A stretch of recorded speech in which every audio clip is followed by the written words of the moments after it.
dia lam hian neng lo an ro kan da nei lo wa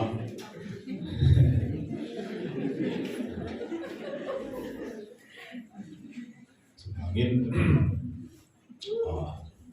ne na la kan sa ti kha lal paro kuinan kan sa nge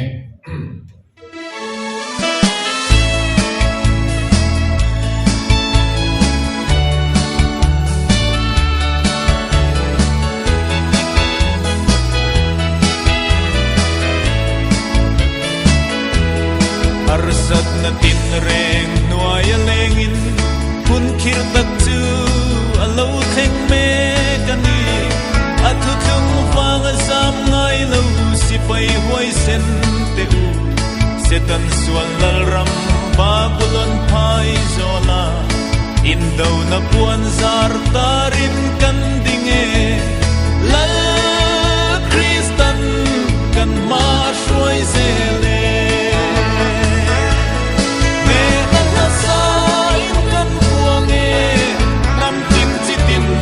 chân chim tra sual bol lo ten vai na tui kurlu kan rong hong e mi tin te ta lal dam reng kan nei lo nazareti swa chau lo chu hallelujah ne na la kan sa e ngai te u thale rami auro simro van ram chu alo nai to e mun tin le ram tin nam tin chi tin trong tin te u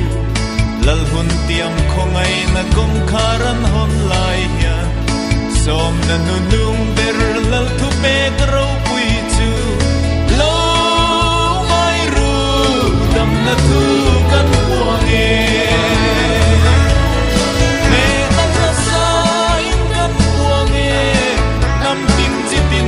na chân chim tra sual bol lo ten vai na tui kurlu kan rong hong e mi tin te ta lal dang reng kan nei lo nazareti swa chau lo chu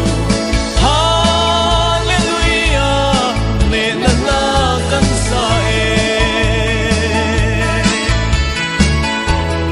lali swa ming vang anun na chan huang thu chung thiang lim puang tu te kan ni chan hai pachia le riang vai te kan nar ngai love harmon dai fi ma chom u nau mangai kan ni khovelin ashriat lo lim na thuru kan nei va na khian kan ming na chuang to e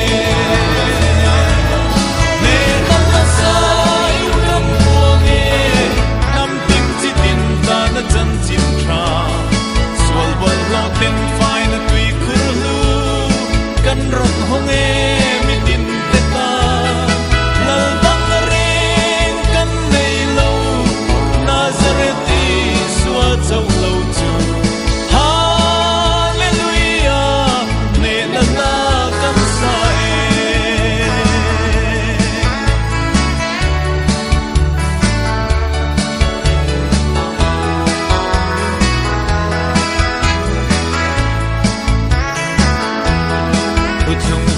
fam nu mi huai sem te kha an zam ngai lo sa kol le ral ma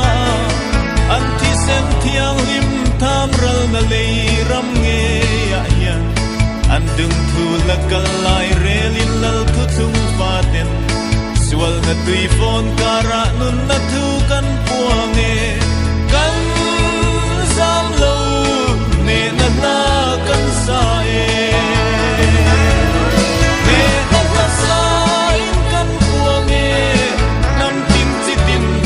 chân chim tra sual bol lo ten vai na tui kurlu kan rong hong e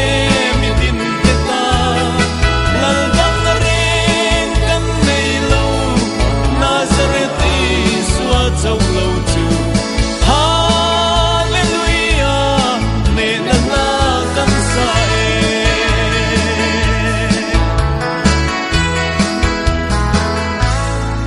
personally sorong pui mo se mình rồi tụi anh phải lại chứ mỗi việc chia cái này thì tốt mấy cái anh mình phải sang cái này khác tầm rất cái gì cái gì này à cái thì hàng song song chỉ là bây giờ tôi bảo mình sắp sắp lại à thì hôm nay là chúng ta thì lúc tất nhiên rồi thì các bạn sẽ bảo để thì sẽ là những trả nghe